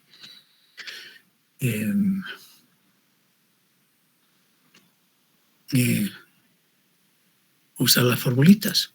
Después tenemos este factor de perturbación constructivo y me da 2 opciones, ya sea para túneles o para taludes, excavaciones. Digamos que estamos haciendo para túneles, ¿ya? Y me da estas opciones acá, ¿ya? Cuando se hace un trabajo excelente, muy cuidado, que tenga un buen contratista, etcétera, etcétera, no voy a tener perturbación absoluta como tal, entonces simplemente tengo que pinchar acá y ese 0 se va a ir para allá. Si tengo un contratista malo, que no hace bien su cálculo, que está avanzando como loco, se ha dado 2 proyectos últimos carreteros en Bolivia que han hecho esto, entonces tendría que usar este valor como tal, ¿no es verdad? Y una vez he elegido, ustedes se fijan, automáticamente me dice este va a ser su valor. No necesariamente tengo que usar esos valores, también aquí yo puedo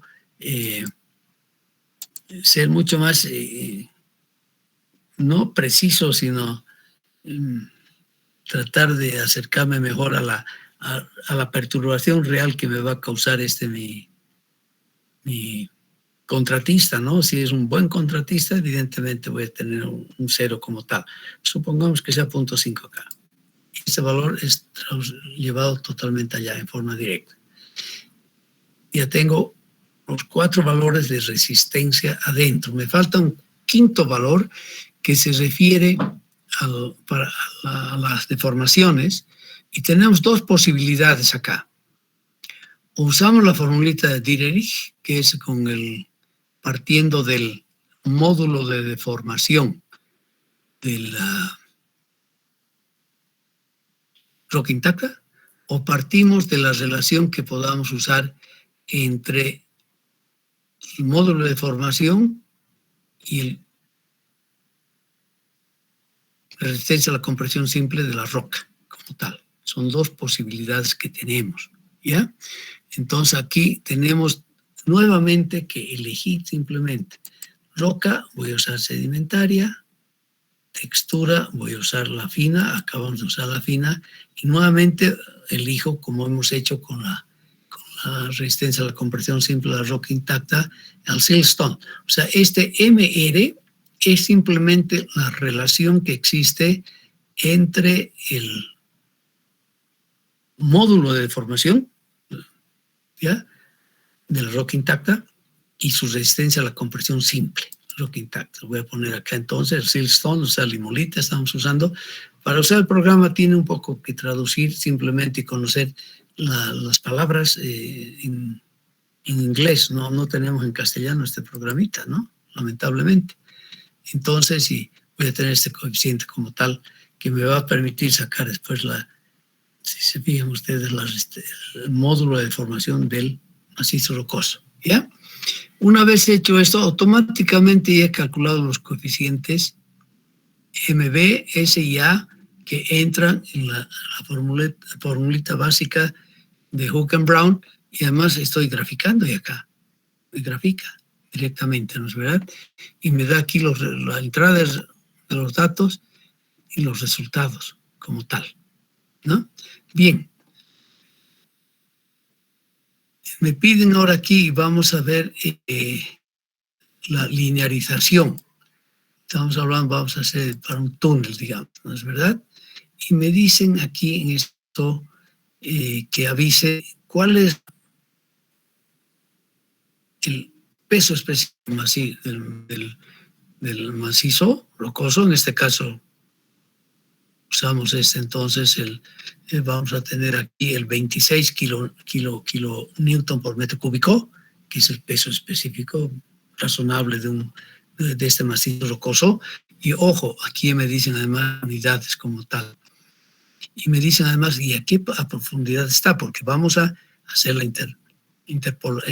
linearización de acuerdo al lugar donde tenga que estar, porque eso va a ir fallando, va a ir modificándose. De hecho, fíjense, para una profundidad de 50 metros, estamos linearizando Hook-and-Brown y me sale un C, una cohesión de 0.35 y un ángulo efectivo de 33,85. Ahora, si estamos en una profundidad, por ejemplo, como hicimos el ejemplito de 100, fíjense cómo varía totalmente para este caso la cuestión y el ángulo de fricción que deberíamos usar. Este caso sube el C y baja drásticamente el phi. Fíjense, baja de 30 y tantos a 21,26. Para 50 era 33,85. O sea, de 33,85, si estoy a una profundidad de 300 metros, en la linearización baja a 21,26 como tal. Entonces, y es automáticamente, y todos estos datos van a aparecer entonces aquí. O sea, es la salida de todos lo que voy a agarrar y voy a copiar. Puedo copiar bonito las figuritas también en mi informe, en lo que estoy haciendo, y copiaré también toda esta parte de los resultados como tal, ¿no es verdad? Y lo mismo va a ocurrir cuando tenemos que hacer una linearización. Supóngase el mismo macizo rocoso que queremos ahora, donde vamos a hacer una excavación. ¿De acuerdo? Bueno, cuando digo esto, entonces tengo que decir, aquí ya no me pide el peso unitario, que va a ser el mismo, evidentemente, y me está pidiendo la altura del talud. Y supóngase que aquí estamos pensando que necesitamos datos para resolver un problema con un talud de 20 metros. Me sale nuevamente, fíjense ustedes, por eso decía que el macizo rocoso y las rocas no tienen C y no tienen phi, no son intrínsecos, varían. Aquí tengo entonces, es una cuestión de 0.16, o sea, 106 kilopascales y un ángulo de fricción de 37 grados. Fíjense cómo varía ese valor, no es intrínseco, pues. Los que son valores intrínsecos son estos. Porque esto es válido para el macizo rocoso como tal, e incluso excluyendo este valor aquí. Aquí debería yo bajar a 0, perdón. ¿Qué estoy haciendo? En sí, no voy a tomar en cuenta ¿de acuerdo? Ningún tipo de perturbación por el método de excavación que voy a tener. Esto va a ser 0. De ese mismo macizo rocoso. Y ustedes se fijan, entonces voy a tener otro tipo de valores como tal. Y finalmente de aquí voy a sacar entonces el módulo de deformación, que se han fijado ustedes, ha variado tremendamente, varía tremendamente con el T, el módulo de deformación. Claro, estoy aflojando el macizo rocoso con un mal trabajo de voladura, lo aflojo de tal manera de que su módulo de formación va a cambiar, va a reducirse drásticamente. Porque si aquí yo pongo, por ejemplo, un módulo de formación de perturbación igual a 1, fíjense cómo me ha variado el módulo, y es la formulita, ¿no?, que tenemos de Hooke and Dieterich, 352. Y aquí pongo un 0, fíjense, de 352 me sube a 941.